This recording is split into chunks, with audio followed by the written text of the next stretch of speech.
자, 이번 시간에는 세무사랑 프로 레시피 부가가치세법 편에서 이 본격적인 소개에 들어가기에 앞서서 이 교재의 구성에 대해서 설명을 간략하게 설명드리고 그리고 본격적인 수업으로 들어가도록 하겠습니다. 이 부가가치세법 편은 보는 것처럼 편을 1편, 2편, 3편으로 나눠서 첫 번째는 부가가치세 신고를 하기 위한 절차 중에서 이제 신고 업무를 어떻게 할 것인지 그런 절차적인 면과 그 다음에 자료를 어떻게 수집할 것인지 매입 매출 자료를 어떻게 수집할 것인지에 대한 내용을 간략하게 설명을 드리고 그리고 그렇게 해서 수집된 자료를 가지고 매입 매출 자료를 어떻게 입력할 것인지 입력하는 방법은 어떤 것들이 있는지 다양한 입력 방법을 설명드리고자 합니다. 그렇게 해서 파트 1, 2의 자료 입력이 끝나면 그걸 바탕으로 해서 파트 3에서는 본격적으로 부가세 신고서를 작성하기 위한 이 부속 신고서류 작성을 먼저 마치고 그리고 마지막으로 부가세 신고서를 작성해 보는 것까지 해서 이 구성이 되어 있습니다. 그것뿐만 아니라 신고서를 작성했으면 신고하는 것까지 이 교재를 구성했으니까 전체적인 내용을 한꺼번에 보도록 하겠습니다.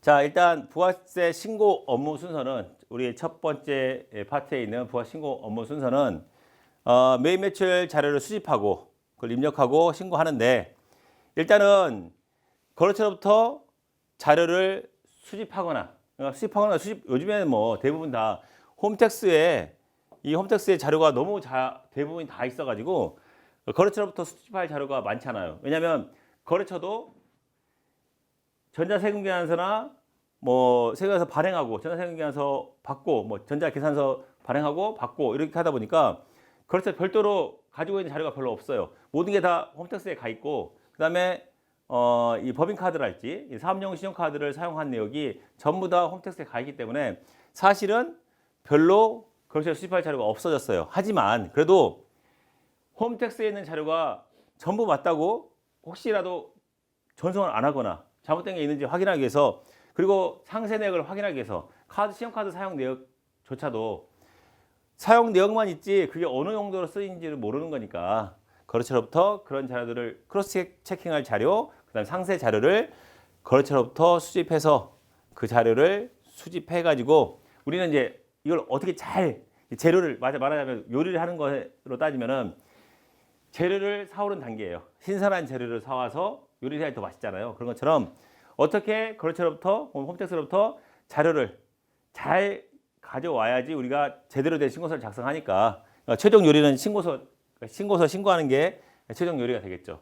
그것처럼 우리가 이제 자료를 수집하는 게 첫 번째 단계가 되겠습니다. 거기서 이제 매출 매입 자료를 입력하기 위해서는 일단 프로그램에서 그냥 프로그램을 그냥 사용하면은 일일이 또 고쳐야 될 게 많아요. 그러니까 이 프로그램을 우리가 하는 회사의 환경에 맞게 물론 이 프로그램 자체가 상거래를 기본으로 해서 만들어져 있어요. 뭐 상품 매출이 기본이고 그다음에 상품 매입이 기본적으로 세팅이 되어 있기 때문에 거기에 맞게 우리가 제조업이다라고 한다면 제품 매출 아니다. 우리는 공사하는 건설업이다. 그러면 공사 매출. 아니, 우리 임대업이야라고 한다면 임대업 매출. 이런 식으로 회사의 상황에 맞는 환경 설정 등을 제대로 해놓은 다음에 그리고 자료를 입력할 때도 자료를 어떻게 입력할 것인가. 자료 입력하는 방법은 가장 이 프로그램의 초기 수준인 손으로 다 입력하는 방식. 손으로 다 입력하려면 너무너무 힘들어요. 그렇게 그런 방법을 할 것인가? 아니다. 우리가 좀 이렇게 프로그램을 도와주고 했으니까 좋아진 프로그램에 맞춰가지고 자료를 스크래핑해서 한다든지 혹은 스크래핑을 할 수 있는 자료가 아니면 엑셀로 받아서 한다든지 이런 자료 입력 방식을 선택해서 자료를 입력하는 것을 우리가 배워보도록 하겠습니다. 그리고 마지막에 세 번째 단계에서 신고 관련된 부속서류를 작성해서 신고서를 작성한 다음에 최종적으로 전자신고를 하는 것까지 해서 저희가 부가세 신고 업무가 마감되겠습니다. 이런 일련의 절차들을 여기 우리가 있는 교재를 통해서 쭉 순서의 흐름대로 써놨으니까 물론 잘하시는 분 같으면 경험이 있으신 분 같으면 필요한 내용만 발췌해서 보시면 되고 처음 하시는 분 같은 경우에는 한번 순서를 쭉 같이 따라가시면 이제 본인이 직접 막상 신고를 해본 경험 별로 없더라도 신고 한번 순서를 쭉 따라가시면 여러분들이 자연스럽게 프로그램을 사용해서 신고를 할 수 있도록 되게 설명이 되어 있으니까 책 교재를 많이 참고하셔서 보시기 바랍니다. 저희는 이제 본격적으로 이제 교재에서 내용을 살펴보도록 하겠습니다. 자, 이 이제 화면으로 오셔서 보시면 이 업무 순서에서 첫 번째로 매출 매입 자료를 수집해야 되는데 제가 간략하게 설명해드렸지만 우리가 거래처로부터 자료를 수집할 것은 다음과 같은 순서로 수집하셔야 됩니다. 일단은 뭐 무조건 뭐 자료 주세요 해서 하는 것보다 거래 회사별로 거래처 목록을 작성한 다음에 그다음에 작성한 목록을 바탕으로 해서 거래처에서 일단은 홈택스에는 자료를 한번 조회를 해봐야 돼요. 그래서 해서 이번에 수출이 있었는지 거래 내역을 일단 전체적으로 한번 파악한 다음에 그리고 난 다음에 이 회사에서 전에 뭐 종이로 된 세금계산서 봤던 게 있는지 그러니까 바로 직전에 신고했던 내역을 또 한번 살펴보고 그리고 홈택스에 있는 내역도 한번 살펴보고 난 다음에 거래처에게 필요한 자료를 요청해야지 나중에 하고 난 다음에 또 이것도 주세요 저것도 주세요 라고 안 할 수 있게 한 번에 하는 게 중요합니다. 그리고 일단은 담당자가 거래처 내역을 한번 쭉 살펴보면은 거래처에 대한 이해도가 높아지니까 자료를 요청할 때 거래처에 대한 응대가 더 원활해질 수가 있습니다. 그렇게 해서 거래처부터 신고 자료를 수령하는데 일단 자료를 수령할 때 처음에 회사하고 처음에 관계 설정할 때 처음부터 이제 뭐 저희가 다 해드릴게요 이렇게 하는 것보다 이러이러한 것은 회사에서 해주십시오 라고 해서 요청해서 받아야 되는 거지. 아까 잠깐 설명드린 것처럼 신용카드 사용 내역 같은 것은 저기는 절대 알 수가 없어요. 회사 내부에서 사용한 내역을 저희가 어떻게 알겠습니까? 그러니까 그런 것들은 상세 내역을 뭐 일반적인 내역 그냥 일반적으로 그냥 회사에서 뭐 복리수행비나 이런 걸 사용하는 거다라는 것은 그냥 표시 안 해도 되고 예를 들어 그러면 뭐 일일이 다 그 표시해주기 힘들다라고 한다면 특별한 거네요. 그러니까 뭐 접대를 했다든지 이런 내용 있잖아요. 접대비나 혹은 이번에 매입한 내역 중에 금액이 큰 거랄지 이런 것들 그런 것들을 위주로 해서 적어도 그런 내역이라도 있어야지 예를 들어 무슨 뭐 이마트에서 100만 원 이렇게 돼 있는데 이 이마트 100만 원짜리 내역이 그냥 우리가 전자제품을 산 건지 아니면은 회사에서 필요한 뭐 제품을 산 건지 아니면 이게 이마트 상품권 100만 원짜리 산 건지 구분할 수가 없어요. 그냥 금액 100만 원으로 돼 있으면. 그러니까 그런 것들 내역을 미리 받으셔야지 나중에 신고기한 막 닥쳐가지고 이제 자료는 일찍 받았는데 우리가 그렇잖아요. 받은 순서대로 신고를 하게 돼 있는데 신고 자료는 나중에 저는 받아놨는데 다른 거 하다가 시간이 밀려가지고 뭐 신고기한 임박해서 그때 가서 물어보면 그렇잖아요. 서로 서먹하니까 미리 그런 것들은 보내주시라고 설명을 요청을 해드리고 난 다음에 저희는 이 필요한 자료를 받은 걸 바탕으로 해서 신고하고 나중에 이제 마지막에 확인할 때만 확인하고 하는 게 중요합니다. 자, 필요 자료를 요청하고 그 다음에 홈택스에서 자료를 수집하는데 홈택스에서 자료를 수집하는 방법도 보시면 첫 번째 세무사랑 프로에서 홈택스 자료를 스크래핑해서 전표처리하는 자료는 전자세금계산서, 그 다음에 사업용 신용카드, 그 다음에 현금 영수증, 그 다음에 수출 명세서까지 이번에 이제 수출 명세서도 홈택스에 자료를 제공해 주기 때문에 여기까지도 스크래핑해서 자료를 수집할 수 있습니다. 그리고 홈택스 자료를 간편 조회해서 신고에 활용하는 것. 간편 조회라는 것은 우리 프로그램에서 이 회계 관리에서 홈택스 간편 조회를 통해서 여기 제 회계 관리, 데이터 연동 기타, 그다음 홈택스 간편 조회 여기 있는 항목을 이용해서 부가세 신고 자료 도움, 그다음에 뭐 신고 자료 통합 조회, 예정고지세액 조회 뭐 이런 것도 있잖아. 여기서 조회할 수 있는 것들을 활용해서 할 수 있는 것들은 하자 이거죠. 그래서 부가 신고 자료부터 예정고지색, 그다음에 신용카드 월별 합계 이런 것들. 그다음에 나중에 다 신고가 난다면은 전액신고 접수증까지 간편 조회를 통해서 활용하자는 거고. 그다음에 홈택스 세무대리 메뉴에서 조회해서 신고 자료 활용할 수 있는 것은 물론 똑같이 예정고지색도 여기서 불러올 수 있지만은 거기서도 일일이 하나씩 다 조회할 수 있어요. 그리고 신고도움 서비스도 거기서 조회할 수 있고 학계표, 전세금계산서 학계표, 뭐 전자계산서 학계표, 그다음에 신용카드 월별 매출 내역, 그다음에 현금 영수증 내역들, 그다음에 사업용 신용카드 내역, 그다음에 부가세 신고용 학계표. 이 부가 신고용 학계표가 위에 있는 이 세금계산서 학계표가 뭐가 다르냐면 부가 신고용 학계표에는 12일 이후에 전송된 것들, 그러니까 전송을 11일까지 할 수 있잖아요. 발행은 10일까지 하는데 전송은 12일까지 하는 그 다음날까지고, 그다음에 12일 이후에 전송되는 내역들은 가산세가 붙는 내역도 있잖아요. 그런 것들은 부가세 신고용 학계표에 별도로 구분돼서 표시가 돼요. 그러니까 그런 것들은 나중에 이제 물론 시간적 여유가 있으면 다 한 번씩 확인해 보면 좋겠죠. 그다음에 수출 실적 명세서 내역들, 그다음에 혹시 부가세 매입자 납부 특례 내역이 있으면 그 내역들, 그리고 부가세 성신고 안내문. 우리 거래처 중에서 부가세 신고 성실하게 신고해라 라고 안내문이 나온 거래처가 있는지 확인해서, 아 그렇다면 뭔가 우리는 감지하고 있지 않지, 알고 있지 않지만 국세청만이 아는 뭔가 잘못된 면이 없지 않아 있는 것 같다. 우리가 이번에 더 꼼꼼하게 살펴서 성실하게 신고하자라는 내용의 안내문까지 볼 수 있고, 그다음에 더불어서 내국신용장, 구매확인서, 전자발급 명세서까지 볼 수가 있어요. 우리는 영세율 세금계산서를 발행하려면 내국 신용장이나 구매 확인서에 의해서 공급을 해야 돼요. 그렇지 않고 우리가 의무적으로 이번에 뭐 너희들 수출할 거라고 알겠어, 우리가 그러면 영세율로 발행해 줄게, 이렇게 할 수 없는 거예요. 우리는 국내 거래이기 때문에 반드시 부가세 10% 있는 이 세금을 발행해야 되는데, 예외적으로 내국 신용장이나 구매 확인서에 의해서 공급할 때에는 영세율로 발행이 가능하기 때문에 이건 꼭 반드시 확인해서 하셔야 돼요. 그게 이제 부가세 신고자료 통합 조회 서비스가 있습니다. 이렇게 자료를 거래처와 홈택스에서 자료를 수집했다면 매입 매출 자료를 어떻게 입력할 것인가 라고 하는데, 그 전에 뭐 한다고 그랬어요?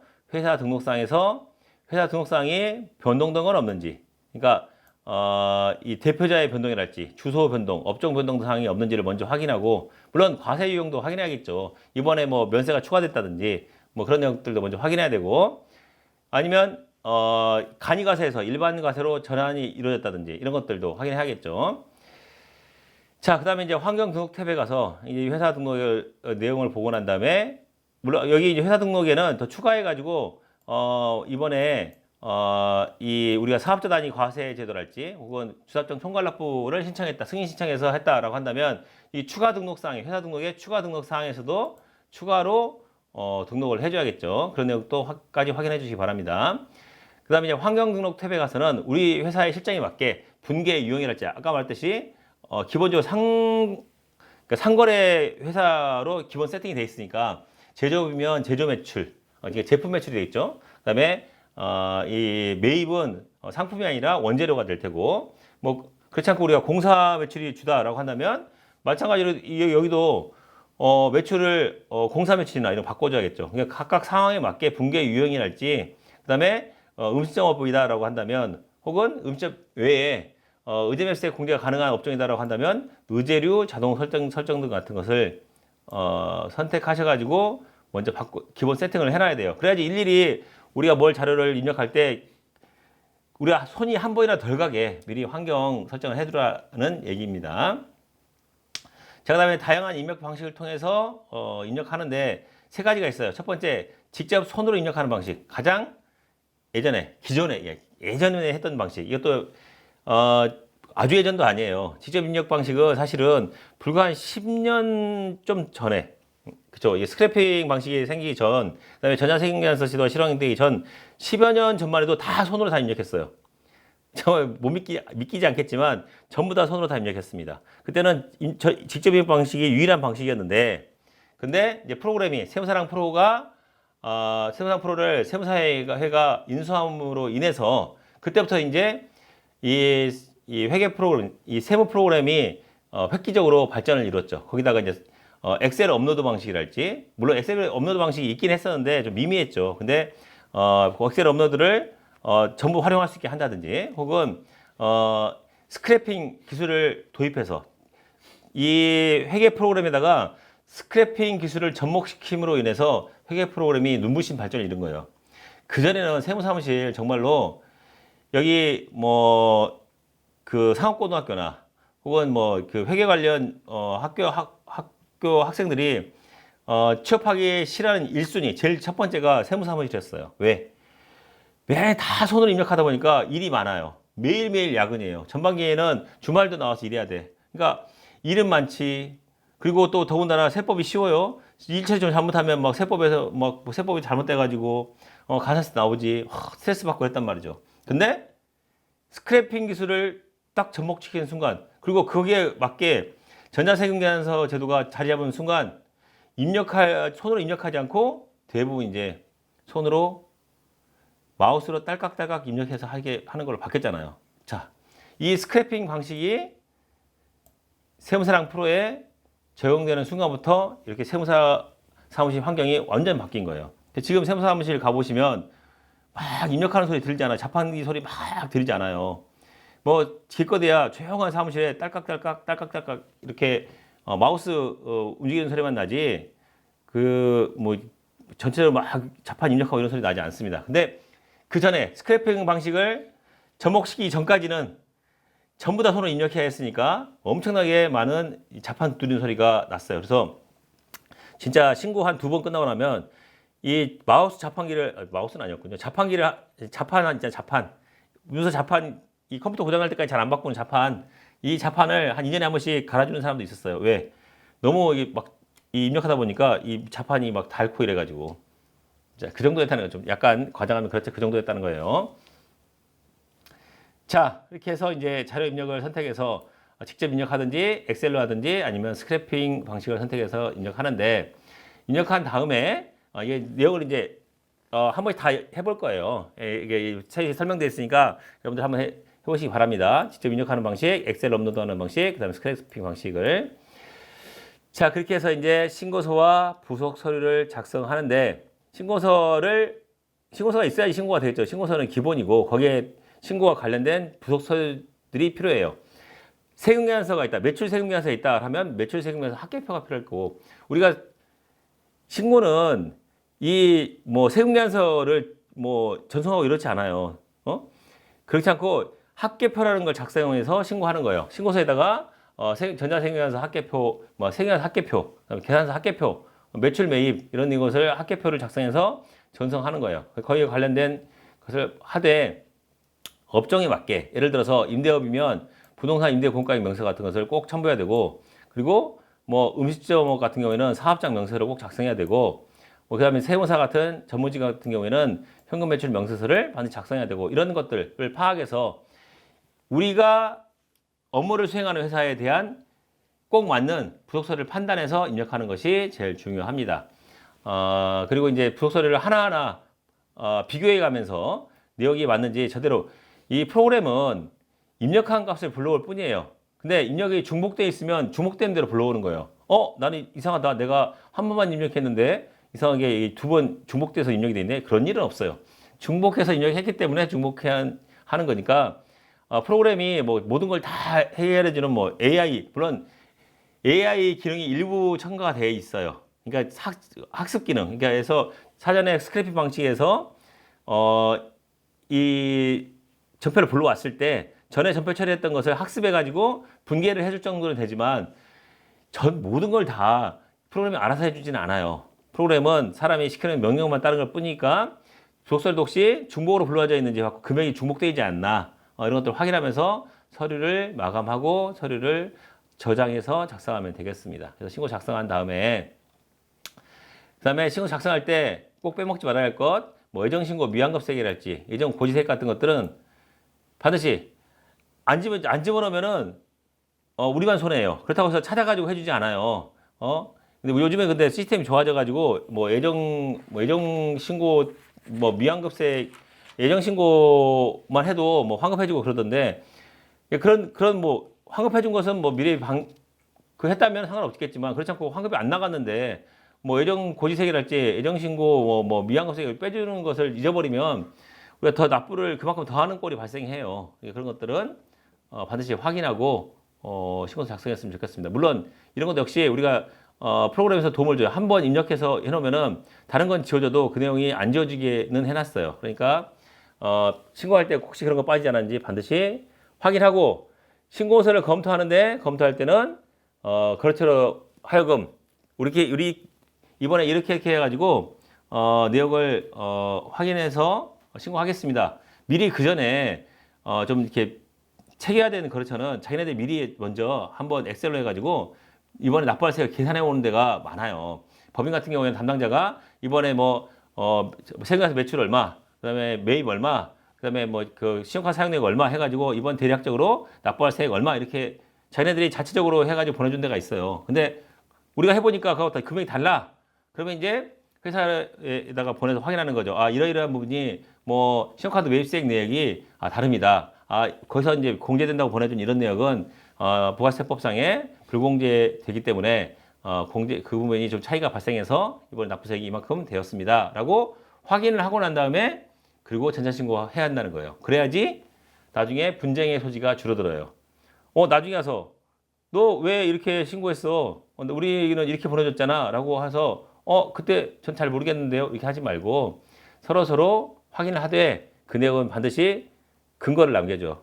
회사에 메일로 보내가지고 그때 내역을 확인할 수 있게 이러이러한 내역을 메일에 써가지고 내용을 쓰고 회신을 받고 해서 신고하시면 되겠습니다.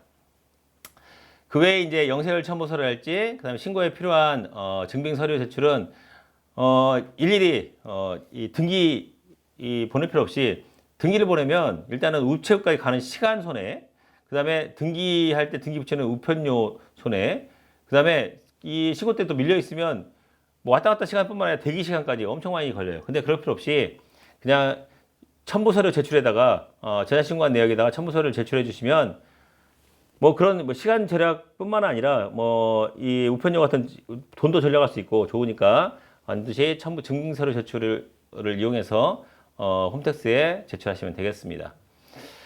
그 납부서는 홈택스 전자신고하고 거기서 납부서를 다운받으면 이 가상계좌가 표시가 돼요. 가상계좌가 표시가 되니까 이 가상계좌가 표시된 이 납부서를 보내주면 좋겠죠. 요즘에 대부분 다 핸드폰으로 사장님들이 핸드폰으로 결제하고 하니까 가상계좌 입력돼 있으면 좋겠죠. 물론 이제 요즘은 은행들이 그런 홈택스와 연계 서비스 해가지고 세금 납부하기 딱 들어가면 거기 코너에 또 납부할 세금이 뜬다고 하더라고요. 그런 것을 이용하시는 분은 이용하시고 잘 이용하지 못하다고 하더라도 거기 가상계좌 여러 은행의 가상계좌가 적어져 있는 홈택스에 나온 납부서를 보내주시는 게 여러모로 도움이 됩니다. 자, 그리고 난 다음에 전자신고 목록을 확인하면서 절차가 마무리 되겠습니다. 자, 이번 시간에는 파트 두 번째, 파트 2에 있는 매출 매입 자료 입력에 대해서 지금부터 배워보도록 하겠습니다. 효과적인 자료 입력을 위해서 준비사항으로 첫 번째, 회사 등록 및 환경 등록을 확인하는 거예요. 확인이라고 되어 있지만, 이제, 우리 회사 구조에 맞게, 회사 등록 및 환경 등록을 사항을 확인하고, 거기에 맞게 이제 조정을 해 놓는 거죠. 첫 번째, 이제 회사 등록사항을, 이건 이제 직접, 보면서, 해봅시다.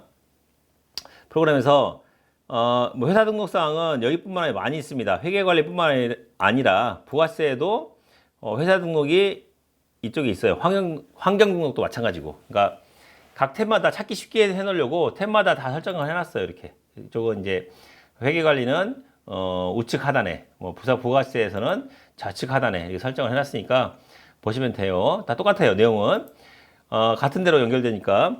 자, 회사 등록사항 보시면 이렇게 회사 등록사항이 쭉 나오는데 회사 등록사항에서 우리가 봐야 될 것은 부가세 신고 관련된 거니까 일단은 법인 같은 경우에는 이 내역을 법인은 어차피 면세법인이건 과세법인이건 구분하지 않아요. 하지만 개인사업자 같은 경우에 개인사업자는 과세 유형을 이게 구분하게 돼 있어요. 사업자 등록번호 외에 과세 유형이 너 일반 과세자니, 간이 과세자니, 혹은 이 과세사업자가 아닌 면사업자니 이렇게 구분하도록 되어 있단 말이죠. 그래서 이것을 개인사업자는 반드시 체크를 해주셔야 되고, 그 다음에 혹시 사업장 주소가 바뀌지 않았는지 확인해 주셔야 돼요.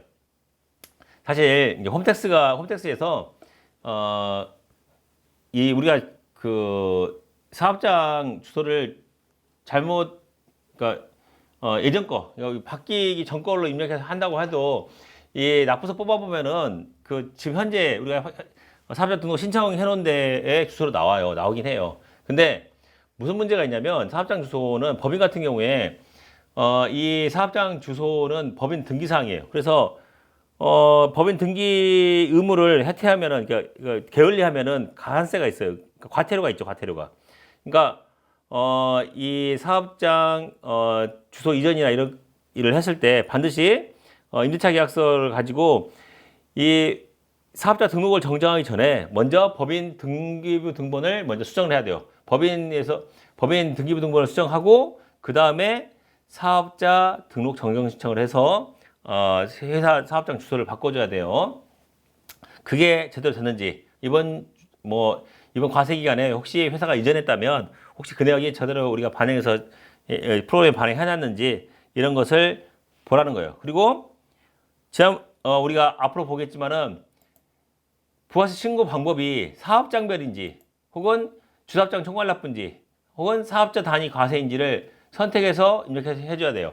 뭐 거의 반절 이상은 사업장별로 신고하는 게 대부분이지만 혹시 총괄납부 승인 신청을 했다라고 한다면 총괄납부 승인 신청을 해서 우리가 총괄납부로 한다라고 한다면 총괄납부뿐만 아니라 아래에 본점이나 본점회사 코드도 입력을 해 주셔야 되고, 그다음에 사업자 단위 과세를 신청했다고 한다면 사업자 단위 승인번호랑 주사업장이면 주사업장은 쓸 필요 없지만 종사업장은 종사업장 번호를 적어주시면 되고, 이런 식으로 해서 입력을 각각 이 회사 등록사항을 먼저 등록해 두셔야 돼요. 두 번째로 이제 회사 등록사항에 바뀌거나 이런 내역을 다 체크한 다음에 그리고 이제 또 하나 주의할 게 이제 주업종 코드예요. 주업종 코드가 이제 회사가 주업종 코드를 회사 등록 정정을 했다. 그래서 이제 매출이 예전에 이제 이 코로나 때문에 여행업이 전부 다 대부분 다 어려웠죠. 그래서 어려워서 어떤 데는 대부분 다 여행업들이 막 그 폐업하고 한 게 대부분이지만 거의 뭐 저희 거래처 중에서도 여행업 몇 군데 빼고는 전부 다 폐업했어요. 그 폐업 안 한 몇 군데는 어떻게 했느냐? 그동안 쌓아온 그 다른 나라하고 네트워크를 통해서 여행업을 하는 게 아니라 이제 예전에는 이제 사람을 내보내고 했지만 우리나라에서 물건을 무역업으로 업종 전환을 했어요. 그러니까 그동안에 그 해외에 있던 인적 네트워크를 바탕으로 해가지고 뭐 우리나라의 뭐 방호복이랄지 마스크랄지 뭐 이런 우리나라에 잘 만드는 것도 있잖아요. 그런 것들을 해외로 수출하는 무역업으로 업종을 변경했단 말이에요. 그러니까 주업이 예전에 여행업이었다가 주업이 변경된 거죠. 그런 경우에는 접종 코드가 변경되지 않았는지 해가지고 변경됐으면 접종 코드를 변경해서 적절 맞는 걸로 바꿔주셔야 한다는 거예요. 사업자 등록 정정 신청한 거 한 주업종 코드에 맞게 여기다 입력해 주셔야 한다는 거예요. 잊지 마시고 해주시기 바래요. 자, 그 작업이 끝났다면은 우리는 이제 환경 등록에 가서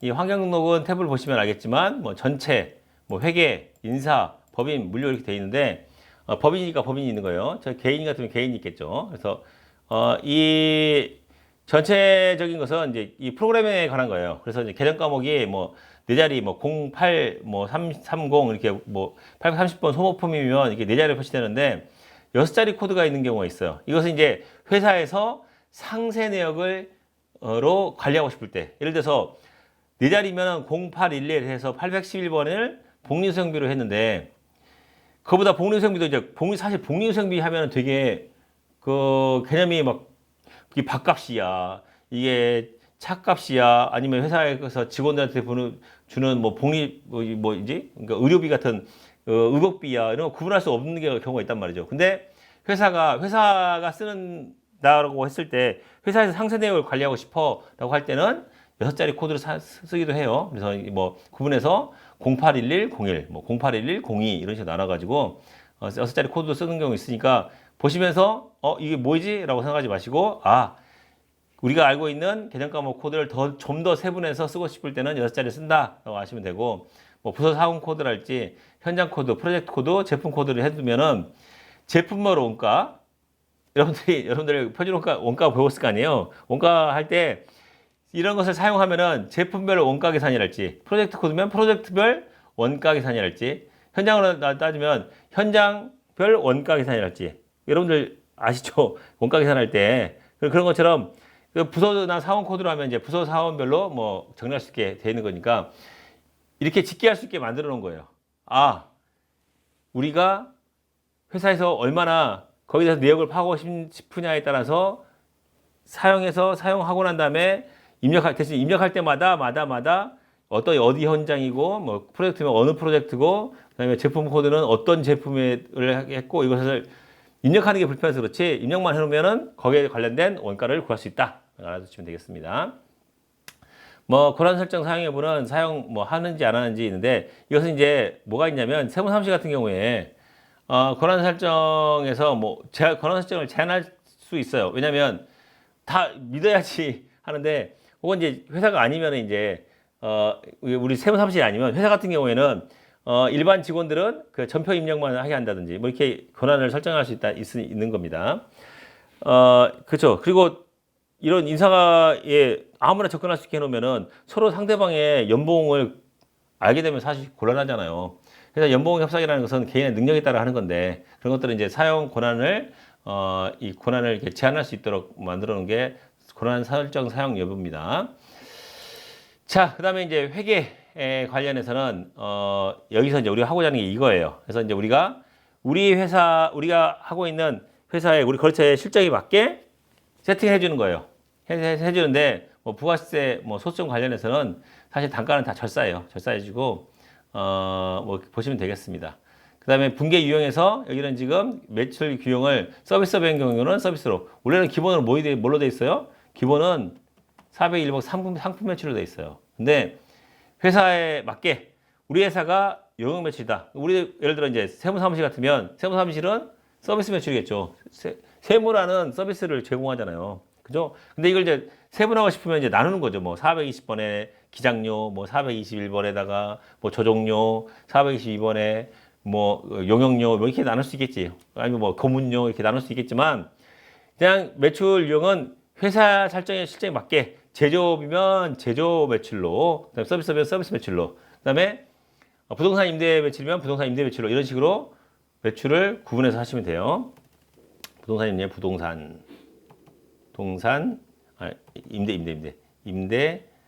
임대 매출이면 413번, 411번에 임대료 수입 이런 식으로 해가지고 회사의 실정에 맞게 설정이 된다는 거예요. 그리고 매출 채권도 여기다 상대 계정 서비스 매출하고 거기서 돈을 받지 않았을 때 뭘로 처리할 것인가 기본 설정을 해두시면 나중에 자료를 입력할 때 혹은 대량을 스크래핑해 올 때 우리가 일일이 하나씩 다 바꾸지 않아도 전체적으로 이렇게 불러와진다 이거예요. 매입도 마찬가지로 매입도 여기가 제품 매출이면 예를 들어 제품 매출이면 제품 매출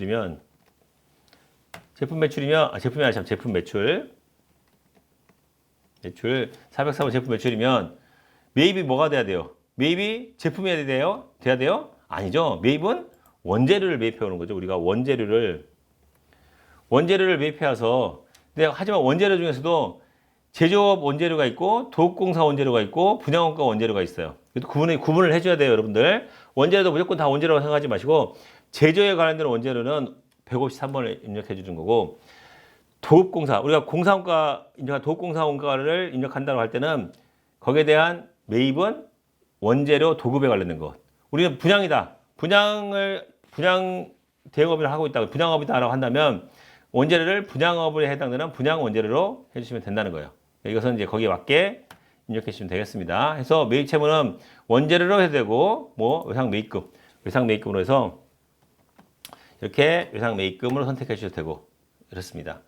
그 외에 이제 신용카드 매출 채권이나 매입 채무는 신용카드 매출 채권은 우리가 카드 단말 기사를 통해서 매출한 것은 카드사에서 받아야 될 돈 미수금 설정해 주시면 되는 거고 카드사에서 받아야 할 돈이니까 물론 외상매출금과 미수금의 차이가 뭡니까? 라고 물어봤을 때 정확한 회계적 차이는 외상매출금은 회사의 주요 활동을 통해서 받게 되는 채권을 외상매출금이라고 하는 거고, 미수금은 주요 활동이 아닌 부수적인 활동을 통해서 받을 돈이 있는 것을 미수금이라고 해요.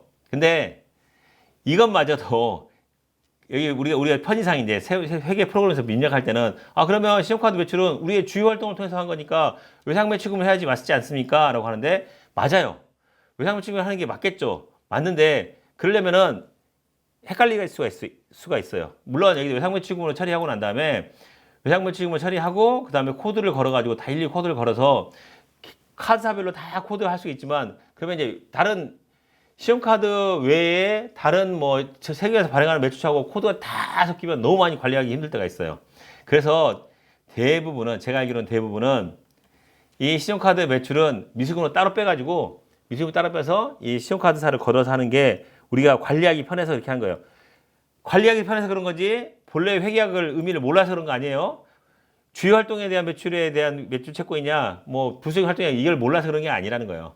사실은 같은 차를 팔아도 우리가 차를 판매로 하는 회사면은 외상매출금이 되는 거지만 우리가 쓰던 차를 혹은 우리가 중고로 쓰던 차를 팔아서 생긴 돈은 미수금이 되는 것처럼 그걸 몰라서 그런 게 아니라 관리 목적으로 우리가 바꿔준다는 거예요. 응? 외상매출금을 해도 되고 그러려면 이제 다른 외상매출금 거래처하고 다른 회사 거래처가 너무 많아져서 따로 신용카드 매출 거래처를 이제 구분하기가 이제 복잡해질 경우가 있으니까 그래서 미수금으로 떼가지고 했다는 거예요. 그러니까 여러분들 여기 해놨는데 에이 저 사람은 외상매출금이 뭔지 미수금이 뭔지도 몰라. 그게 아니라는 거예요. 그렇게 나름 기쁜 뜻이 있어서 그런 겁니다. 마찬가지로 이제 신용카드 매입 채무, 신용카드를 우리가 사고 물건을 구입한 경우에 우리 법인카드랄지 이런 신용카드에 대한 상대방 계정 과목은 우리가 돈을 지급해야 될 거잖아요. 신용카드는 바로바로 돈 지급한 거 아니죠. 물론 직불카드는 바로바로 금액이 지불되지만 그게 아니라 일정 기간을 모아서 한꺼번에 지급하니까 미지급을 해놨다가 그 카드사별로 미지급을 지급할 때 그 카드 금액을 대금 결제할 때 미지급이 상계되는 걸로 해서 관리를 하게 되어 있습니다. 참 추가로 이제 구분 유형에서 뭐 매출 추가랄지 매입 추가 있는 경우에는 계정을 추가해서 하시면 돼요. 그래서 이제 근데 추가 계정을 하려면 이제 추가를 사용해야 되는 거니까 입력할 때 뭐 5번 해가지고 입력해야 되니까 또 잘 안 쓰게 돼요. 그냥 기본적인 것만 설정해 두고 나중에 쓰지. 물론 이제 이걸 이렇게 잘 자기가 해보고 난 다음에 이게 맞은 것 같으면 하시면 돼요. 근데 이제 있으니까 입력하시면 되는 거고. 그다음에 부가세 포함료 4번에 가서 부가세 포함 여부에 카과나 현과 혹은 건별을 입력할 때 그런 경우에 부가세를 포함할지 그래서 보면은 카과나 현과는 매출이건 매입이건 전체 포함으로 해놨어요. 그래서 카드과세나 왜냐면 카드 매출 전표 같은 거 옛날에 입력할 때 이거 뭐 일일이 예를 들어서 5만 원짜리다 그러면 공가액이 45,450 이렇게 나눠지잖아요. 그러면 나눠지면은 나눠지면은 이걸 입력하기 곤란하니까 아예 그냥 한 번에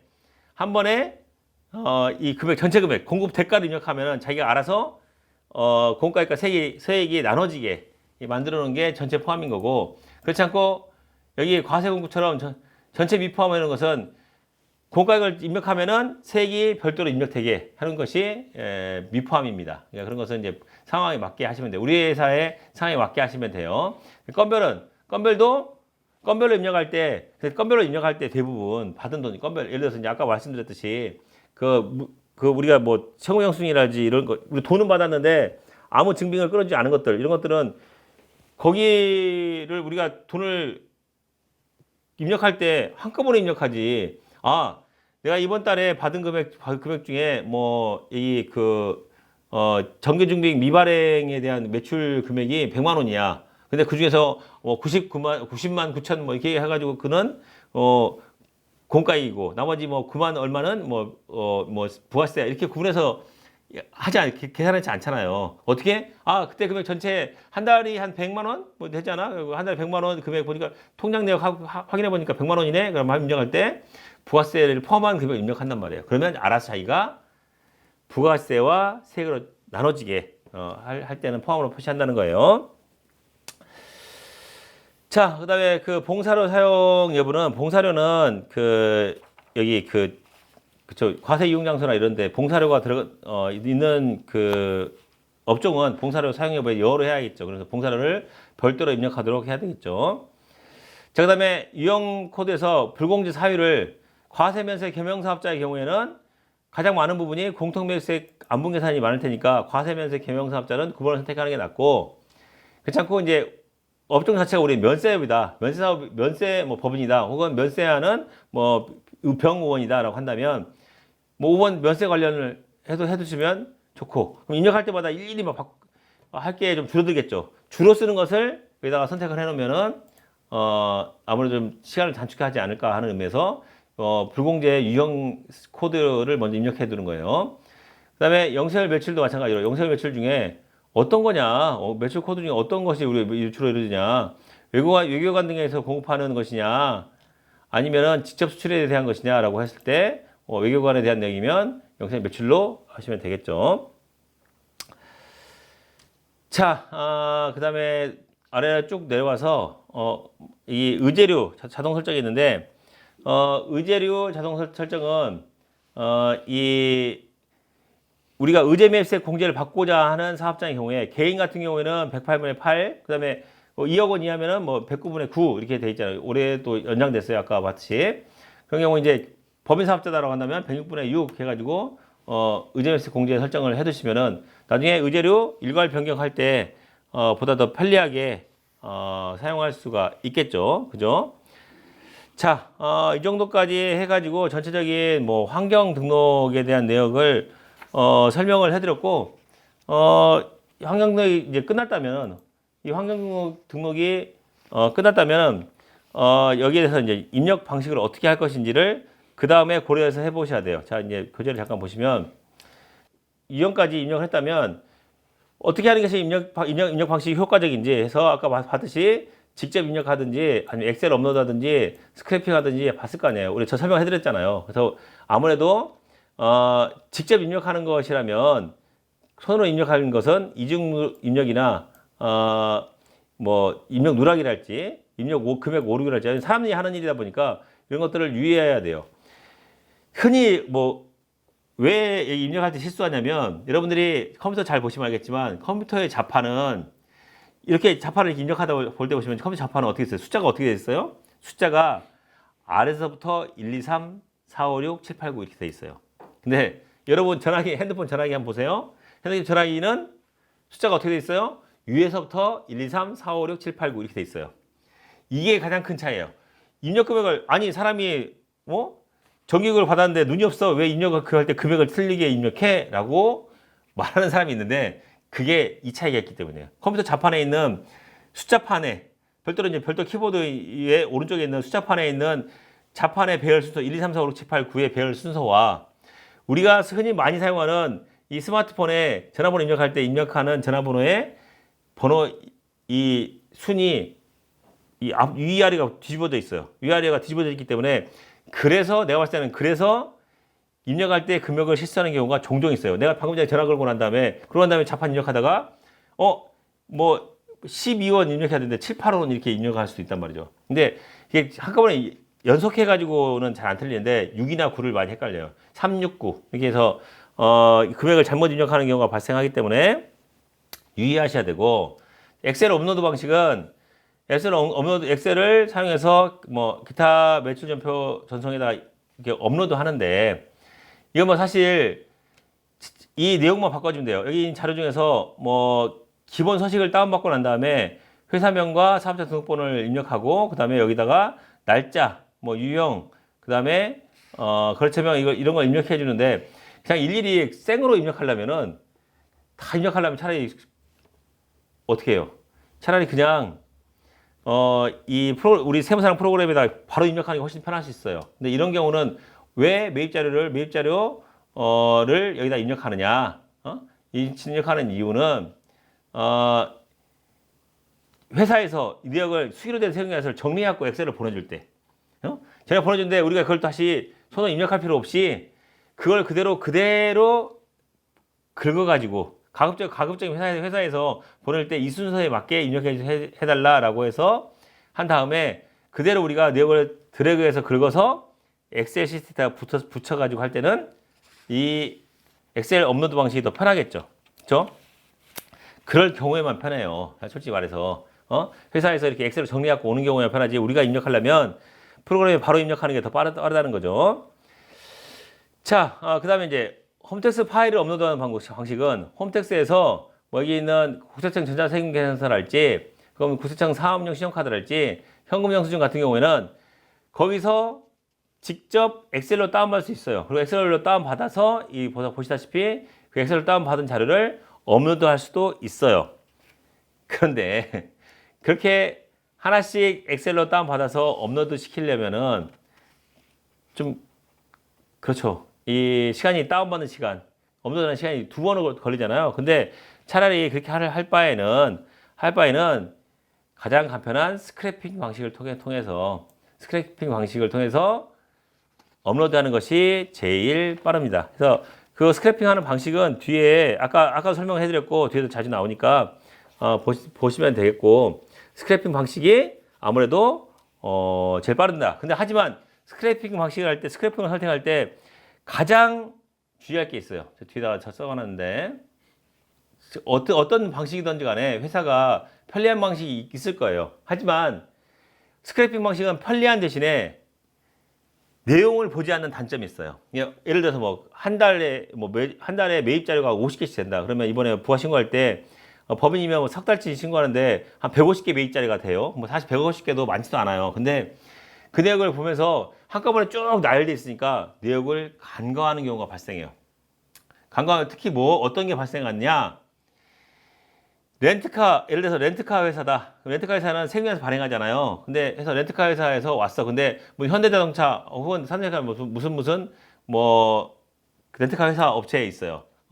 무슨 엔카 이런 식으로 해가지고 왔는데 이걸 보고 이런 게 왔으면은 이거 차량 관련인 것 같은데 이거 내역이 뭔지 확인하고 회사에 요청하고, 차량 관련 렌트비라면 어떤 차량인지를 차량 등록증을 받고 이렇게 해야 되는데, 그냥 간과하고 그러네 습관적으로 그냥 업로드 공제 전송하면은 공제받지 못할 매입세액을 공제시키는 효과가 발생할 수 있어요. 그러니까 일단 첫 번째, 업로드하는 과정에서 걸러지지 못하는 문제가 발생해요. 다시 이제 넘어와서 이제 매입일천표에서 한번 걸러줘야 되는데 거기에서 또 그냥 간과하고 넘어가게 돼버리는 경우가 있어요. 그러니까 스크래핑 방식은 편리하고 좋긴 하지만 그렇게 내용을 보지 않아서 실수하는 경우를 꼭 찾아내셔야 돼요. 그래서 검토할 때는 그런 내용이 없는지 검토를 해주시기 바랍니다. 그리고 홈택스에서 불러올 수 있는 자료는 일괄 스크래핑 방식으로 작업하는 것이 가장 정확하고 빨라요. 그래서 홈택스 자료를 할 때는 아까 말했듯이 엑셀로 다운로드 받고 그 다음에 그걸 다시 업로드하고, 그럼 시간이 이중으로 걸린다 그랬죠. 다운로드 받는 시간, 업로드하는 시간, 그리고 더군다나 홈택스에 로그인하는 시간이 들어가요.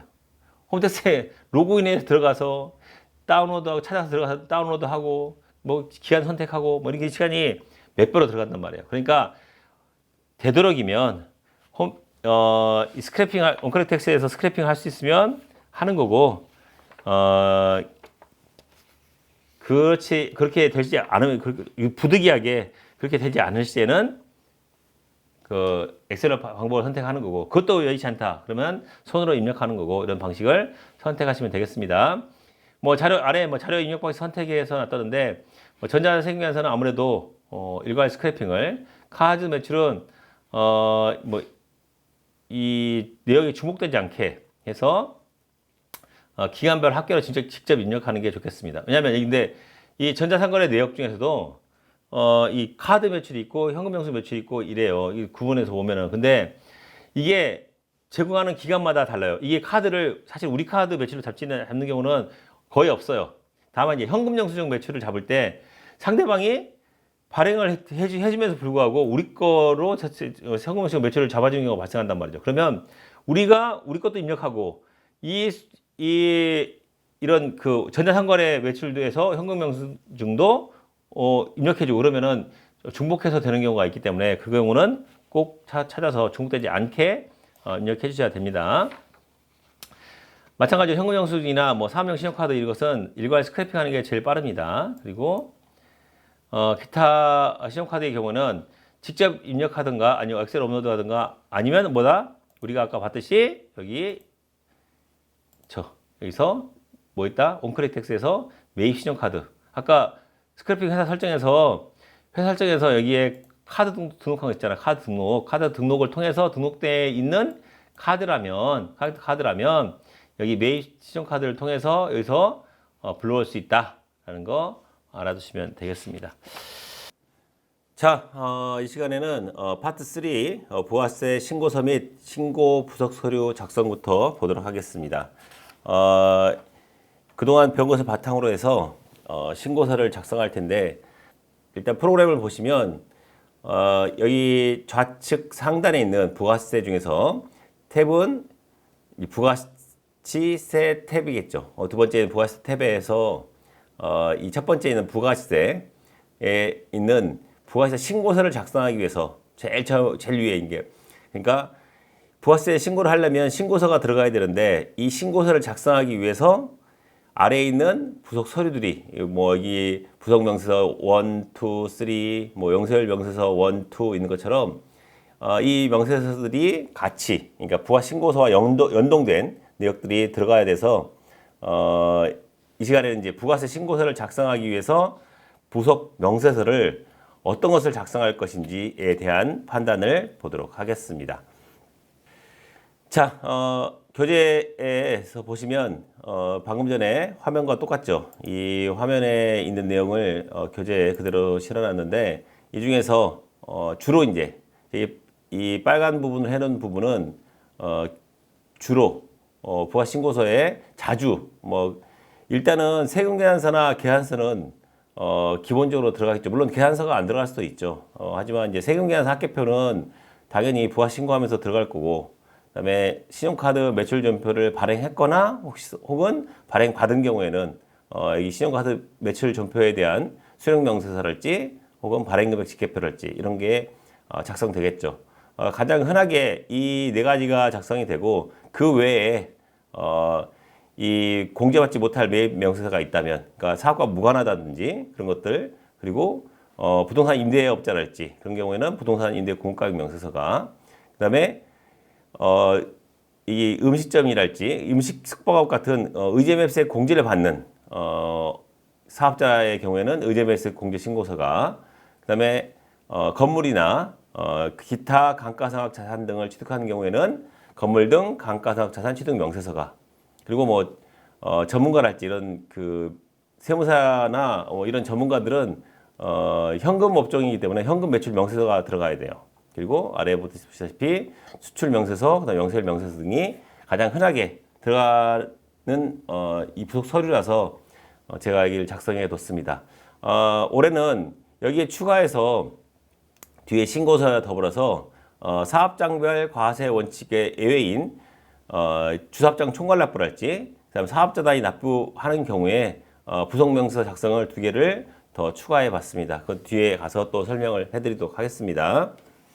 자, 교재 보시면 교재에 이 작성하는 부속명세서에 어떤 경우에 작성되는지 간략하게 적어놨는데, 뭐 아래 부분에는 상세하게 좀 내용이 상세하기보다는 이보다 좀 구체적으로 적어놨고, 이 네모 표에는 이제 간략하게 내용이 요약되어 있는데, 보시면 세금계산서 합계표는 매출 또는 매입 세금계산서가 있는 경우에, 그리고 계산서 합계표는 매출 또는 매입 계산서, 세금 빼고 계산서가 있는 경우에, 그러니까 부가세, 면세 품목을 공급하거나 혹은 공급받은 경우에 계산서를 받게 되는데, 그 계산서 합계표가 작성되면은 계산서 합계표에 이 부속명세서가 작성이 되겠죠.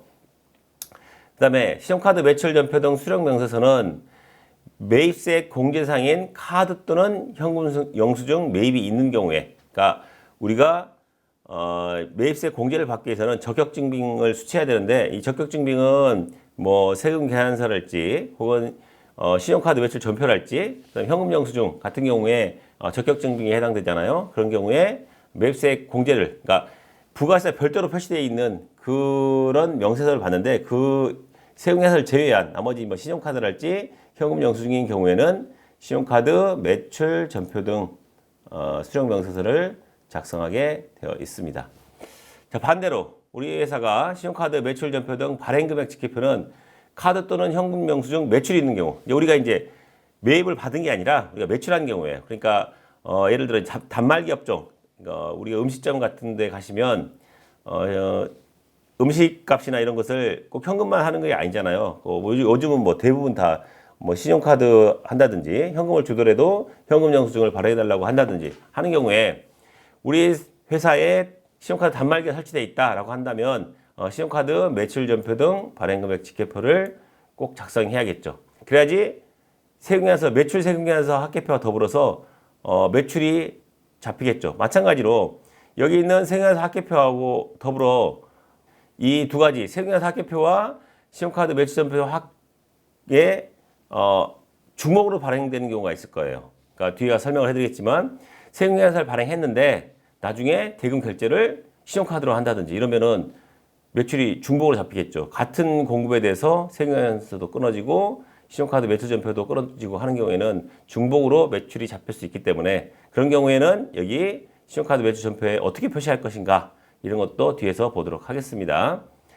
자, 그 다음에 공제받지 못할 매입 명세서가 있는데 이 경우는 이제 매입 세금계산서 중에서 세금계산서를 받아서 합계표에 다 기재를 했는데 그 중에서 공제받지 못할 매입세 부분이 있다는 거예요. 그러니까 이것도 역시 뒤에 가서 보겠지만 어떤 것들이 그런 항목에 해당되는 것인지 하나씩 보도록 하겠습니다.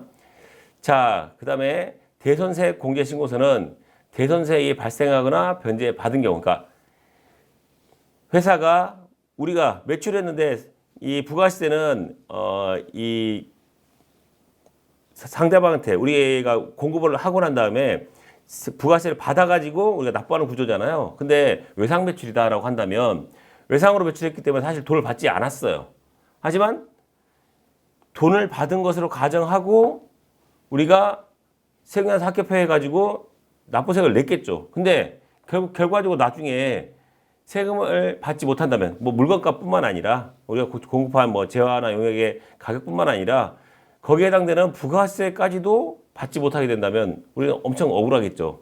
우리의 매출 금액도 못 받았는데 거기에 대해서 거기에 해당되는 부가세를 우리는 먼저 냈단 말이죠. 그러면 그 부분은 너희들이 매출에 대한 것도 못 받았는데 세금까지 냈으니까 너희들이 이 매입세액을 다른 납부세액이 있는 거에서 빼주겠다라는 취지가 있는 게 대손세 공제 신고서가 되겠습니다.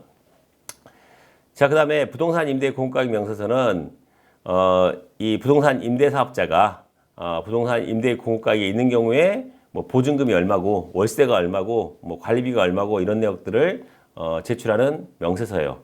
예전에는 이제 가산세가 없었는데 이 부동산 임대업자가 부동산 임대 공급가격 명세서를 제출하지 않는 경우에는 가산세가 있으니까 부동산 임대가 용역이 있다면 반드시 부동산 임대 공급가격 명세서를 작성해야 되겠습니다. 자, 의제 매입세 공제 신고서는 계산서나 카드 등의 혹은 노무인에 의한 면세 매입이 있다면 의제 매입세 공제 대상인 경우에 공제 신고서를 작성하시면 사실 우리가 매입해 올 때 계산서는 부가세가 없잖아요. 그런데 그럼에도 불구하고 그 일부에 해당되는 금액을 의제 매입세, 그러니까 매입세액이 아니지만 의제 매입세액으로 보겠다는 거죠. 색깔 좀 달리 할게요. 그래서 매입세액으로 보겠다 이런 의미의 의제. 그러니까 매입세액은 아니지만 계산서는 부가세가 없잖아요. 하지만 매입세액으로 보겠다. 의제라는 것은 보겠다 이런 뜻이니까 의제 매입세액 공제 신고서는 매입세액이 없지만 매입세액이 없는 계산서나 면세 카드 카면이겠죠. 면세 매입임에도 불구하고 의제 매입세액 공제를 해주겠다. 매입세액으로 봐서 공제해주겠다라는 의미가 되겠습니다. 자, 그다음에 건물 등 감가상각 자산 취득 명세서는 건물, 기계장치, 차량방구, 비품 같은 감가상각 자산을 취득한 경우에 작성을 하는데 왜 작성하느냐? 사실 이런 건물이나 기회장치 같은 감가상각 자산의 경우에는 한 기간에 우리 과세기간 한 기간만 쓰고 뭐 다 소멸되는 게 아니잖아요. 근데 우리는 계속 사용하고 효익을 누리고 있는데 여기에 대한 매입세 공제를 받을 때 혹시라도 뭐 과세면세 겸용사업자라면 겸용사업자 같은 경우에 과세면세 비율이 달라지면 재계산을 하잖아요. 하는 것처럼 여기서 마찬가지로 이 자산을 쓰고 있다가 그 자산이 뭐 사가지고 바로 폐업한다든지 이러면은 거기에 매입세 공제 받은 게 한 과세기간에 하려고 공급하려고 한 게 아니라 여러 과세기간에 쓰려고 한 거니까 그 사용하지 않는 과세기간에 대한 매입세액은 다시 어느 정도 규칙을 정해가지고 건물이나 구축물 같은 경우에는 1과세기간에 뭐 5% 그러니까 1년이 2과세기간이니까 1년이면 10%. 그 외에 감가상각 자산인 경우에는 한 과세기간이 25%. 그러니까 1년이면 25%에서 50%가 뭐 감가상각된 걸로 보고 거기에 대한 해당되는 매입세액을 그 사이에 중간에 다 사용하기 그 기간을 채우기 전에 폐업하거나 이렇게 공급하거나 했다면 공급하는 경우에는 뭐 어차피 매출세액을 내니까 상관없지만 폐업해서 폐업시 잔존조화가 있다면 그런 경우에는 그 매입세 받은 부분을 일정 부분을 다시 내놔라라는 할 때 이 건물 등 감가상각 자산 취득 명세가 도움이 되겠죠. 이걸 작성했다면 그 내용을 볼 수 있으니까 이게 없으면은 알 수가 없잖아요. 언제 했는지 다시 또 다 찾아봐야 되고 하니까 쉽게 찾아볼 수 있도록 작성하는 부속 명세서가 되겠습니다. 자, 현금 매출 명세서는 위에 잠깐 간단하게 설명해 드렸듯이 전문 사업자, 그러니까 세무사랄지 이런 의사나 변호사 같은 전문 사업자뿐만 아니라 부동산 중개업자랄지 예식장업 같이 현금을 주로 다루는 업종들 있잖아요. 주로 이제 예식장업은 아시겠지만 하객들이 와서 뭐 축의금 줄 때 그냥 뭐 이렇게 카드로 축의금 자 카드로 결제하겠습니다 해서 하는 게 아니잖아요. 봉투에 예식에 필요한 뭐 그 비용을 뭐 충당하는 목적으로 축의금 같은 거 주면은 다 현금으로 있잖아요. 그런 경우 이제 현금을 많이 가지고 있다 보니까 결제를 현금으로 한단 말이에요. 그러면 이제 현금으로 결제하다 보니까 아무래도 현금으로 받으면 근거가 안 남을 거라고 생각하고 이런 세원 노출이 안 되는 경우가 있기 때문에 아예 현금 매출 명세를 작성해서 현금으로 얼마를 받았는지 이런 것을 이 명세서로 작성해서 내라 이거죠. 그래서 이제 말하자면 이 현금 매출 누락을 조금이라도 막아보기 위해서 현금 매출 명세서를 작성하도록 하였습니다. 자, 그다음에 수출 실적 명세서는 수출이 있는 경우에 뭐 수출이라고 해서 우리가 알고 있는 뭐 그 물건을 우리가 뭐 만들어서 해외로 보내는 경우도 있지만 뭐 그 외에 수출 그러니까 외화를 우리가 벌어들이는 해외와 국외와의 거래를 통해서 국외의 재화나 용역을 공급하고 우리가 거기에 대해서 대가를 받았다라고 한다면 수출 명세서를 작성하게 되어 있습니다. 그러니까 꼭 우리가 생각하는 그 중개 무역이랄지 그냥 일단 물건을 파는 무역 외에도 다른 이 국외에다가 재화나 용역을 공급하고 거기서 받는 돈이 있다면 수출 실적 명세서를 작성하게 되어 있습니다. 뒤가 또 설명을 자세히 해드리겠습니다. 거기에 맞춰서 영세율 매출 명세서, 뭐 수출 실적 명세서, 수출 외에도 영세율 매출이 있을 수가 있잖아요. 국내에서 공급되는 이 영세율 관련 재화나 용역의 공급 같은 경우에는 영세율 매출 명세서를 작성해서 이 영세율 매출 명세서에는 부가세법상의 영세율인지 혹은 주택특례 제한법상의 영세율인지 이런 것들을 밝히게 되어 있습니다. 그래서 어디 근거에 따라서 영세율이 적용되는지를 밝혀주는 명세서가 있겠습니다. 자, 이 정도를 우리가 물론 여기 메뉴에 있는 모든 명세서를 작성하면 좋겠지만 그러면 시간이 너무 많이 걸리고 분량이 너무 방대해지니까 일단 우리가 가장 자주 쓰는 메뉴들을 위주로 설명을 해드리도록 하겠습니다. 자, 이번 시간에는 부가세 신고서를 마지막 단계에서 이제 신고하기 직전에 한번 검토하고 하는 단계를 보도록 하겠습니다. 열심히 신고서를 작성했으니까 검토하는데 이 먼저 홈택스 데이터와 상호 대조가 필요합니다. 교재를 쭉 보시면 일단은 세금계산서 발급분에 대해서 먼저 보셔야겠죠. 세금계산서, 매출 세금계산서, 매입 세금계산서 발급 내역을 이 홈택스에서 있는 뭐 이 금액 프로그램에 있는 매출처별 세금계산서 합계표, 매입처별 세금계산서 합계표 내역을 보는 것도 중요하지만 홈택스에 있는 금액과 일치하는지를 먼저 봐야 돼요. 그래서 항상 여러분들 자료를 이렇게 출력하는 거 대부분 이제 사무실에서 우리 자료가 너무 많다 보니까 그 출력하는 자료 없애기 운동하는 사무실도 있어요. 근데 우리가 철을 해서 하는 이유는 나중에 데이터의 분실 위험도 있을 뿐만 아니라 신고 자료를 검토 나중에도 확인할 수 있도록 하는 게 중요하거든요. 그러니까 이런 그 전자 세금 합계표 같은 홈택스 내역은 출력하셔서 그 우리 신고 사이에다가 비교할 수 있도록, 예를 들어서 이제 매출 전자세금 합계표 같으면은 매출처별 세금 합계표 출력한 내역하고 둘이 같이 앞뒷장으로 끼워 놓으면은 금액을 바로바로 확인할 수 있죠. 여기 내역에 공과액 9,100만 원, 세액 910만 원 돼 있는 것을 홈택스 내역도 9,100만 원에 세액 910만 원 돼 있구나 확인하는 거예요. 그다음에 마찬가지 매입도 마찬가지로 매입처별 세금 합계표 출력한 내역에다가 매입 전자세금 합계표 홈택스 출력분을 비교 대사하는 거예요. 두 개 합계 내역 보니까 1억 2,600, 980만 원 해서 보면은 1억 2,600, 980만 원 아니죠. 1억 2,698만 원이요. 1억 2,698만 원. 아이고 말이 잘못 나왔습니다. 이렇게 금액을 확인해 가지고 한다는 거예요. 그러면 최소한 합계 금액이 틀리지는 않았구나 라는 것을 확인할 수 있겠죠. 자, 그다음에 이제 넘어가셔서 이 홈택스와 매출과 매입 내역에서 홈택스와 자료 대조가 끝났다면은 또 뭐가 있어요? 종이세금계산서 있잖아요. 종이세금계산서 내역이 거래처가 보내준 내역과 맞는지 종이세금계산서 내역도 확인해 봐야 돼요. 그리고 카드 매출 확인 내역은 홈택스 자료와 온라인 매출 자료를 대조하라 그랬죠. 제가 앞에 저기 그 온라인 그 매출 설명하면서 그냥 그것만 가지고 해서 스크래핑 해갖고 하지 마시고 우리 매장 내에 있는 단말기 매출 내역과 홈택스 자료를 비교해 보라고 그랬어요. 그래야지 중간에 온라인 매출에서 중복으로 매출이 잡히는 내역이 있는지를 꼭 확인해 보셔야 돼요.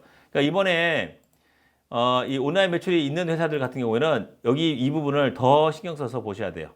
그래서 매출이 혹시 홈택스에서 온라인 매출 내역이 카드 매출이나 현금 영수증 매출 내역이 중복돼서 있지 않은지를 카드사 우리 회사에 있는 단말기사에서 받는 매출 카드 현금 영수증 내역과 홈택스상에 있는 카드 현금 영수증 내역과를 상호 대사해 봐야 돼요. 이 두 가지를 이 두 가지를 반드시 상호 대사해서 봐서 비교해서 중복 신고되는 경우를 막아야 됩니다. 자, 그다음에 이제 이 임대업 같은 경우에는 이 부동산 임대 공가액 명서서와 간지 임대료 금액이 일치하는지 내역을 확인해서 하셔야 되고 매출도 아까 이거 마찬가지로 대줘야 되는 거 이번에 더 추가됐으니까 조심하세요. 그다음에 수출 같은 경우에는 수출 시적 명세서를 반드시 홈택스에 있는 수출 시적 명세서와 회사에서 보내준 내역을 비교 대사해서 확인해 보셔야 돼요. 둘 중에 하나는 혹시 빠질 경우가 있어요. 아까 말했듯이 이전 시간에 설명해 드렸듯이 중간에 선적일자 차이 때문에 혹시 빠진 경우가 아무리 검토해도 빠진 경우가 발생하거든요. 그러니까 꼭 그런 빠진 경우가 발생하지 않게. 왜? 영세율 매출 부정세 가산세가 0.5%가 있어요. 근데 사실 수출하고 이런 것들 금액 단위가 작지 않잖아요. 근데 거기에 바로 그냥 단지 그거 하나 빼먹었다고 이 가산세 물고 그러면 괴롭죠. 그러니까 빼먹지 않도록 방지 회사에서 보내준 자료, 그다음에 홈택스에서 한 자료 조회 대사해 가지고 확인하시기 바랍니다. 그다음에 매입 있어서 이 매입에서 사업용 신용카드 공제 합계액과 홈택스 카드 사용 누계획 자료를 대조하는데 또 여기서도 조심할 게 이번에 세법 개정으로 신용카드 사용 내역에 과다 공제받는 경우에 가산세가 생겼잖아요.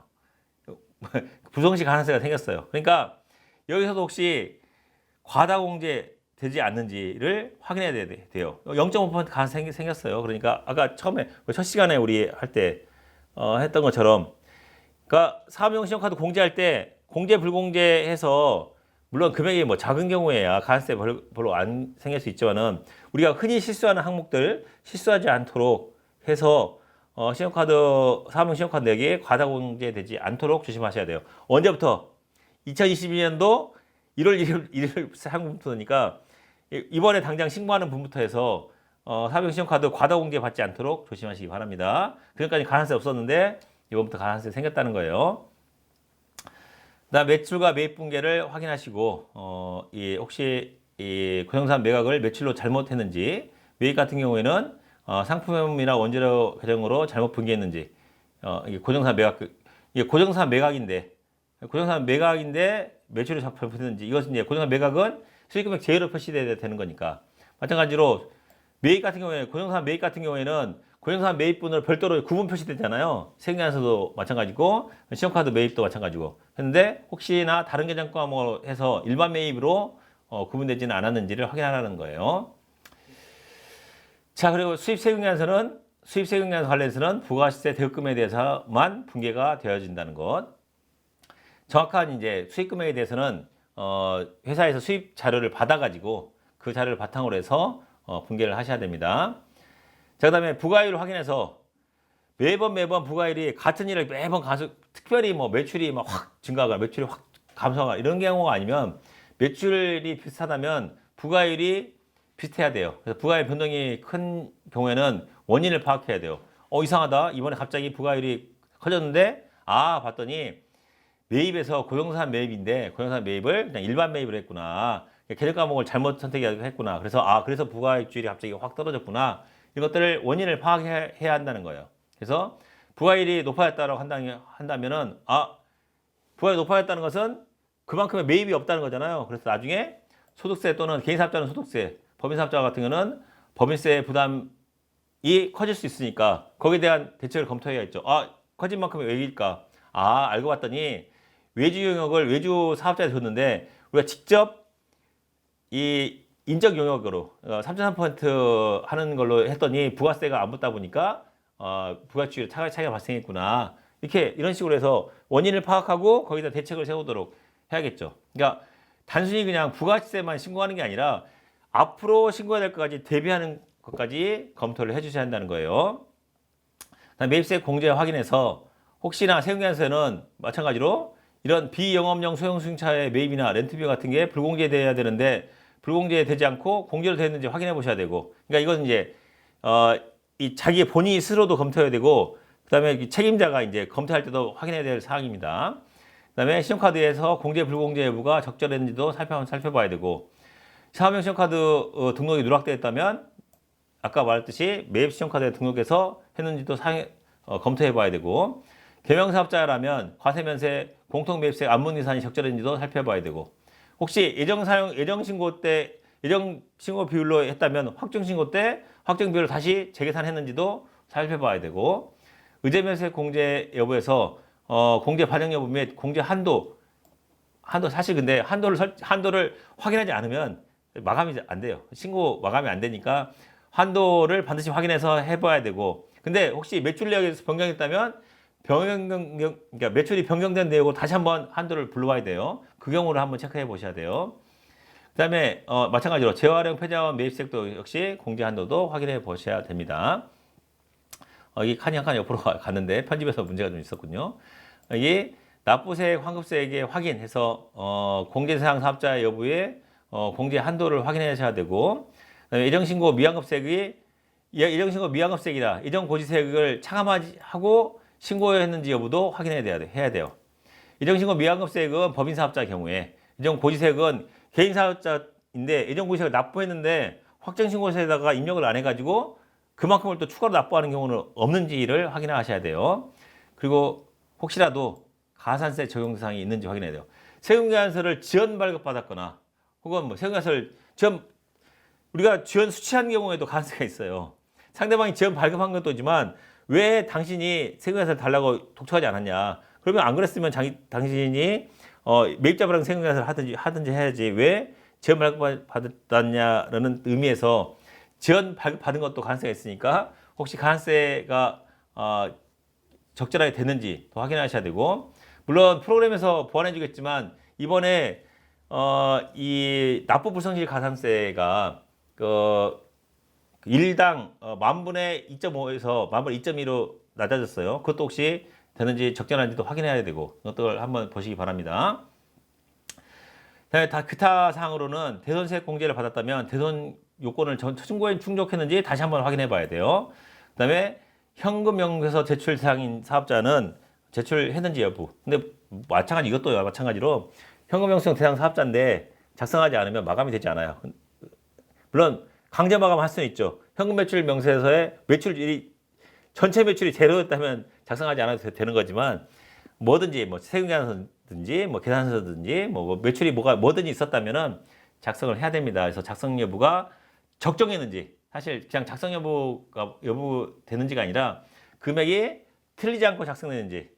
예를 들어서 작성할 때 볼 때 현금 매출 명세서 작성했는데 뭐 건별 그냥 무증빙 건별 매출 내역이 예를 들어서 뭐 100만 원이다 라고 했는데 건수는 5건이다 이러면은 뭐예요? 단순하게 나누기만 해도 한 건당 20만 원 아니에요? 그러면은 사실은 현금영수증 의무 발행 대상 사업자 같은 경우에는, 저희 같은 세무사나 이런 사람들은 한 건당 10만 원 이상이면 무조건 현금영수증 발행해야 되는데, 이건 뭐 건수가 5건인데 100만 원이면은 의무 발행 안 한 건이 있다는 거 아니에요? 그렇죠? 그러면은 가산세가 붙을 수 그러니까 현금영수증 미발행 가산세가 붙을 수 있기 때문에 조심하셔야 돼요. 작성이 적정했는지, 명세 작성 여부가 적정했는지를 꼭 확인해야 돼요. 자, 그렇다면 이제 거래처에다가 이 내역을 보내줘야 되는데, 보낼 때 그냥 보내는 게 아니라 PDF로 저장해서 보내줘야 되는데, 여기 여러분들 직접 한번 보여드릴게요. 보시면 부가신고서에서 하단에 보시면 부가신고 일괄 출력이 있어요. 일괄 출력에서 확인한 내역을, 작성한 내역을 해서 PDF 파일을 저장해서 뭐 서버에 복사까지 할 필요는 없고, PDF로 저장해가지고 인쇄하면은 이렇게 이런 식으로 일괄 출력으로 해서 저장이 되고, 저장을 해서 저장할 내역을 한번 해봅시다. 저장하면 이제 이렇게 막 처식이 막 여러 개 돼 있는데, 얘가 지금 이것을 PDF로 막 만들어요. 만들어가지고 PDF로 된 것을 건별로 한 건 해서 언제 이거 PDF 만들어 보냅니까? 여기서 일괄 출력해서 PDF로 저장하기로 해가지고 PDF로 하시, 시간이 너무 많이 걸리니까 취소합시다. PDF로 만든 작업을 해가지고 취소하는 것도 시간이 오래 걸리네요. PDF로 저장해가지고 그거를 보내주고, 또 이것뿐만 아니라 메인 매출장도 같이 보내줘서 혹시 누락된 내역이 없는지를 한번 확인해 봐야 돼요. 그냥 하지 마시고 여기에 이 회사에다가 일괄 출력된 내역과 메인 매출장 내역을 같이 동시에 해가지고 보내주시면 되겠습니다. 해서 확인을 받으셔야 돼요. 그래서 거래처에다 보내서, 보낼 때 그냥 되도록이면은 나중에 막 삭제되는 카톡으로 파일 보내기 보내지 마시고 정식으로 회사의 메일 통해서 보내세요. 그래서 나중에 이제 시간이 오래동안 지나고 또 담당자가 바뀌고 난 다음에도 그게 근거가 됐어요. 추후에 분쟁이 생겼을 때 너 니네 마음대로 신고했어? 라고 했을 때 아니다. 우리 저장된 메일 보니까 그때 이러이러한 내용 보내주고 이렇게 해서 이런 내용 변동이 있었습니다. 보내주고 다 회신 메일 받아서 이렇게 신고해 주세요라는 회신 메일이 저장돼 있으면은 나중에 분쟁에 대비할 수 있겠죠. 물론 딱히 계속 뭐 분쟁을 만들려고 하는 건 아니지만 혹시라도 나중에 책임 소재를 면하기 위해서 그렇게 회사 메일로 주고받고 하는 게 중요합니다. 그래서 그 근거를 남겨주시면, 그래야지 담당자가 바뀌어도, 우리 담당자가 바뀌어도, 상대편 우리 거래처의 담당자가 바뀌어도 그 내역이 기록으로 남아 있는 거예요. 물론 뭐 세무라인이랄지 이런